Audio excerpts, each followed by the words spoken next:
Bulletin का बाकायदा आगाज करेंगे। यहाँ आपको अहम खबर देंगे। बरतानवी शहर ऑक्सफोर्ड में आसमानी बिजली गिरने से जोरदार धमाका हुआ। खबर एजेंसी के मुताबिक फूड वेस्ट रिसाइकलिंग प्लांट के गैस टैंक पर आसमानी बिजली गिरने के बाद आग भड़क उठी।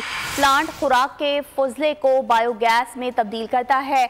प्लांट में लगी आग दूर दराज से देखी गई। 1000 से ज्यादा घरों को बिजली की फराहमी मुअत्तल हो गई। वाक़े में किसी जानी नुकसान की इतलात मौसूल नहीं हुई। बरतानवी शहर ऑक्सफोर्ड में आसमानी बिजली गिरने से जोरदार धमाका हुआ।